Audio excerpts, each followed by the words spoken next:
I'm Eric Novak, and coming up on this review, I'm going to take a look at the all-new 2017 Mazda CX-5.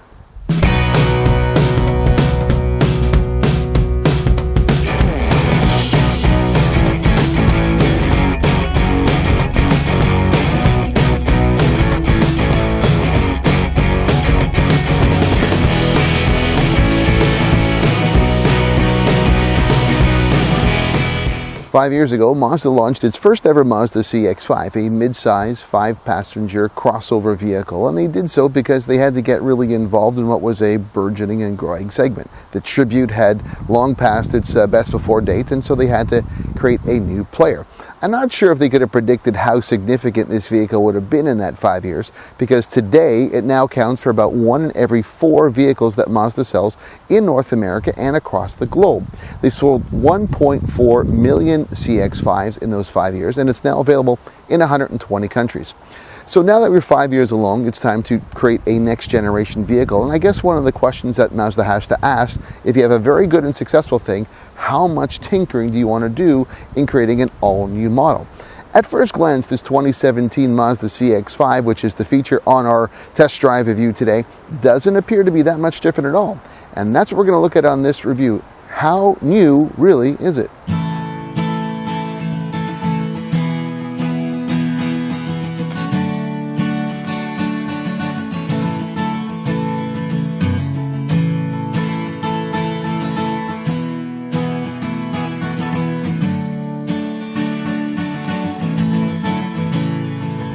In looking at the overall exterior design of the new CX-5, there's not too much that's different about it. It's about 10 millimeters wider front and back, giving it a bit of a sturdier stance. And they've actually moved the A-pillar back about 35 millimeters, which in the end gives a different distinctive look to the hood, and even the belt line seems a little more flat, whereas the window trim used to see a bit of an uprising with the windows in the previous generation. The front headlights, LED lights, are now standard, and they're a little bit lower and thinner. There is a new front grille, which is distinctive, and that's certainly different from the previous CX-5, and it also mimics the look of the new CX-9 as well. But overall, there's not too much else that's distinctive and different with the new CX-5, and I suppose if it's not broke, well, don't try to fix it too much. With the interior of the new CX-5, again, there are some changes, but nothing that seems overly dramatic. Mazda says it's really more about enhancing and refining the overall experience inside than it is about dramatically reinventing it. You'll see subtle things when you're looking outside what's interior here. For example, the gear shifter, they've slightly redesigned it, but they've also moved it forward about 65 millimeters. And that's an ergonomic thing. It's not something that will say, oh, I couldn't deal with it before, but now it sort of makes more sense. It gives you a chance to better position things like the commander and cup holders, stuff like that. The center screen has been taken up from being built into the center console to just popping up above it. It's a look that we've seen on the new CX-9. We saw it originally, I think, on the new Mazda 3 back in 2012 when that came out. But your overall driver instruments are pretty much the same. It's something that if you've been in a Mazda recently, you'll identify for it. One significant thing, though, that is a big improvement. Now, there is a heads-up display with the new CX-5, and it projects onto the windshield, but at about a 10 to 12 foot distance in front of you. So it's not like you're looking straight up. And while we've seen in the past, you have great information, your speed, navigation aids, even blind spot information. They now have the ability to detect traffic signs. So if you're coming up to a stop sign, for example, you will see an image projected onto the windshield of a stop sign in case for whatever reason you missed it as well. It's more about getting technology to add safety features, and I think that's one area where this vehicle does have greater ability. There's more technology and safety features, which is what everybody is wanting. The new Active Sense technology, which is about greater technology interface and connectivity. It's all here in the new CX-5.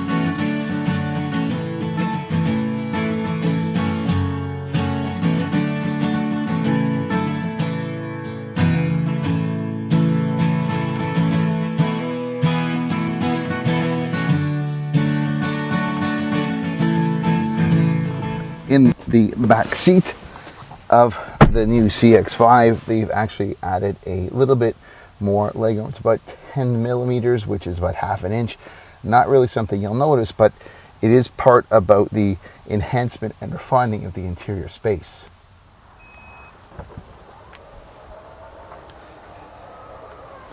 So if you're going to enhance the interior overall, there's probably got to be something that's got to give. With the new CX-5, one of the things is cargo space.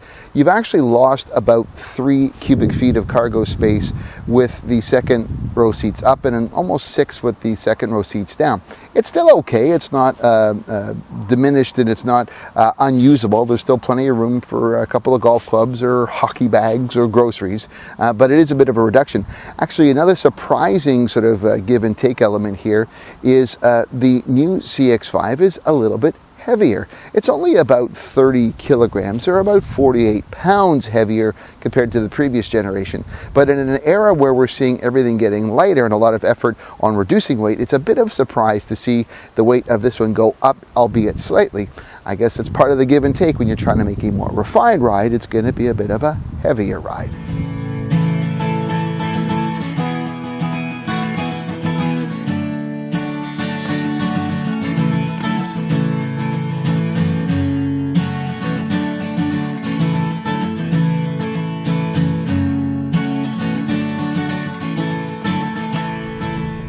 So with driving the new 2017 CX-5, there's no differences in the powertrains. There's 2 engine options. There's a 2-liter on the base trim, and everything else has a 2.5-liter Sky Active 4-cylinder engine, matted with a 6-speed automatic transmission, puts out 187 horsepower, 185 pound-feet of torque.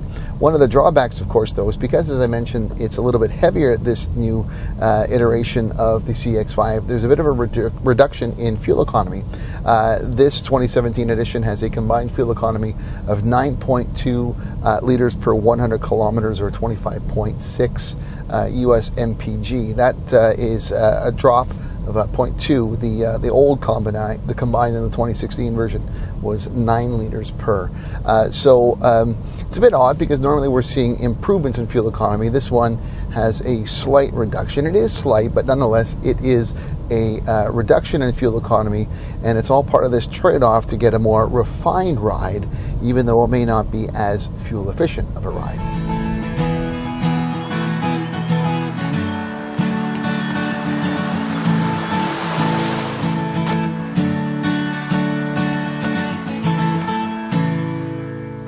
I guess in all the years that I've been doing this type of work, I've come to expect that when an automaker says they're going to launch an all-new version of a particular model, it's going to be all new. It's going to look different. It's going to seem dramatically, or at least substantively different. With this 2017 second generation Mazda CX-5, I can't really say that's the case.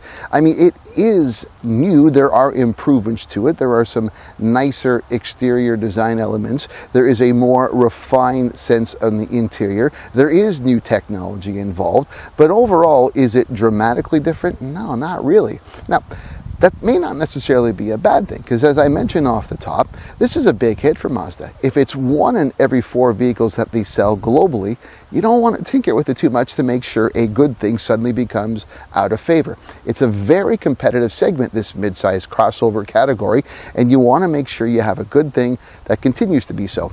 This is a vehicle that may or may not increase its overall market share, but it's certainly not going to diminish it. It always was a quality vehicle, and with the refinements, it still is, maybe just a little bit better overall. That's it for this review. For Envirodad.com, I'm Eric Novak. Thanks for watching. There's plenty of ways for you to keep connected with me, so check out some of my social media links, suggested videos, and I'd really love it if you subscribe to my YouTube channel.